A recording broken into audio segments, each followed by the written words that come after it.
Okay class, good afternoon. So sagutan natin ito. Ito ay topic na para sa flexural stress or bending stress. Supposedly, under dapat ito ng deformable bodies. Kaya lang, last semester, since medyo binagyo, so medyo kinapos ng oras sa semester, so itilipat ko na lang sa topic na pang theory. So siya yung ginawa kong pang intro naman ng theory kasi napakahalaga na topic, kaya lang, ayun, medyo kinabos ka. So, balikan natin.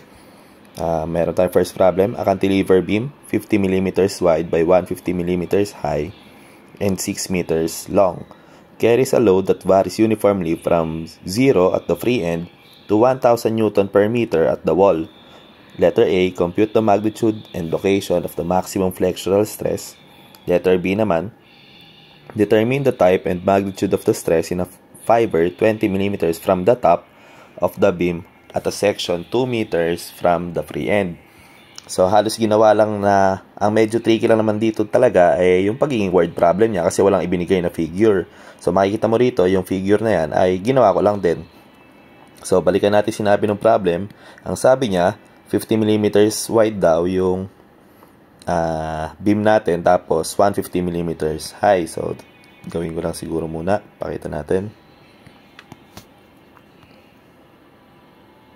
So, ang sabi, 50 mm daw to.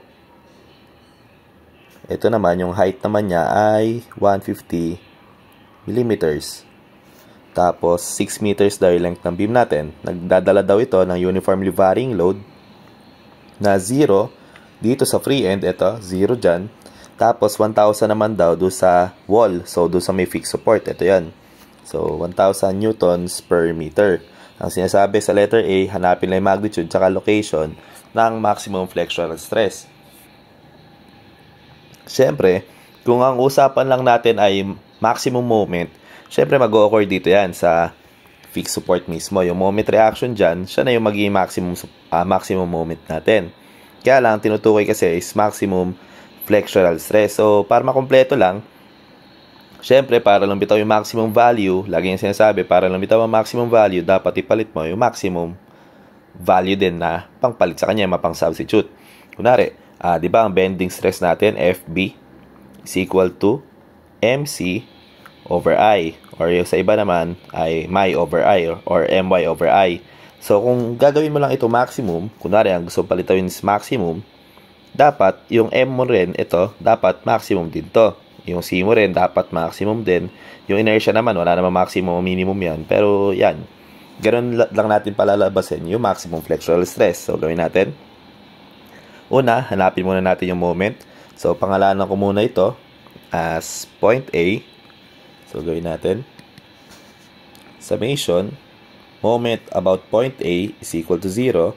Then, MA is equal to 1/2 times 1,000 multiplied by 6 multiplied by 1/3 ng 6.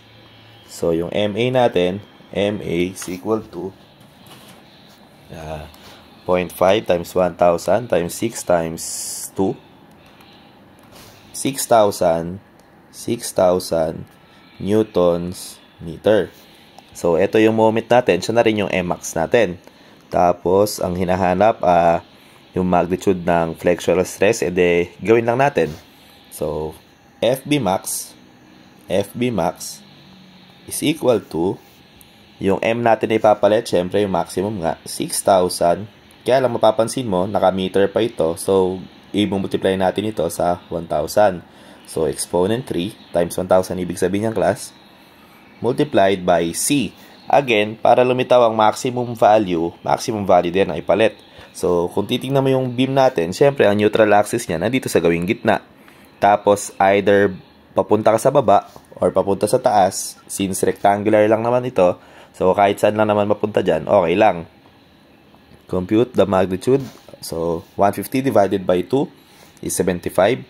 75 divided by, yung moment of inertia niya, edi, since rectangular section ito, edi BH cube over 12. 50 multiplied by 150 cube over 12 equal ito sa 6,000 exponent 3 times 75 divided by 50 times 150 cube over 12. So, ito ay 32 megapascal. At yan na yung sagot natin sa letter A. So, saan ang location?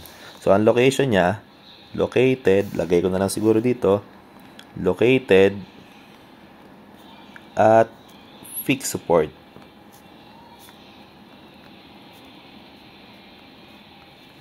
So, for letter B naman natin, letter B, determine the type and magnitude of the stress in a fiber 20 mm from the top of the beam at a section 2 meters from the free end. So, gawin natin. Ang sabi, ang kailangan lang natin, hanapin yung magnitude dun sa 2 meters from free end. So, tapos yung location din niya dun sa 20 mm mula sa taas. So, let's say ito yung 2 meters. 2 meters, sabi kasi mula sa free end, di ba? So, apply lang natin yung ratio and proportion. So, yung 2 meters na yan, ito, yung part na to, pangalanan ko muna as y. So, y is to 2 equals 1,000 is to 6. Therefore, si y natin ay equal sa 2,000 over 6. So, hindi ko muna gagawin decimal para hindi ma-round off. So, 2,000 divided by 6. Computein lang natin moment dyan. Then, summation moment. Moment at point x cut, yung sa 2 meters na yun, ay equal sa 1/2 times y.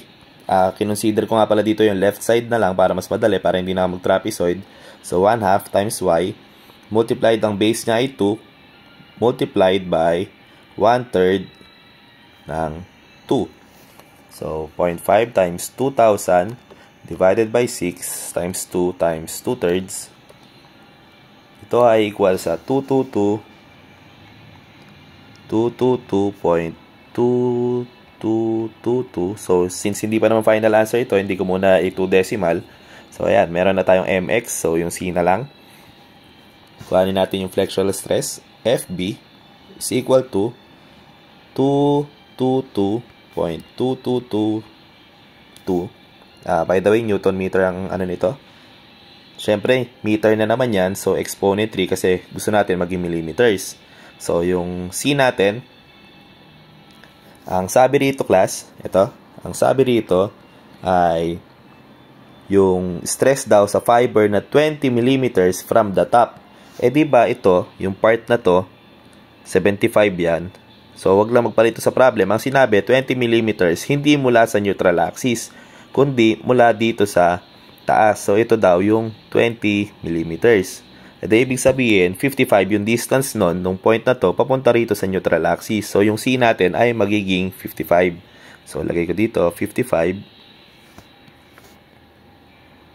divided by, so yung inertia, wala namang maximum minimum yan, ganun pa rin, 150 cube over 12. Therefore, si bending stress natin located 2 meters from free end, 222.222 exponent 3 times 55 divided by 50 times 150 cube over 12. So, ito ay equal sa 0.86914 megapascal. So, sa letter B, yun lang ba tanong? The type, determine the type and magnitude. So, ano bang yung magnitude? Ito na yon. Kaya lang, ano ba yung type na sinasabi? Siyempre, yung flexural stress, nahati din yan sa dalawa. Isang compressive, isang tensile. So, kung titignan natin, yung cantilever beam kasi natin,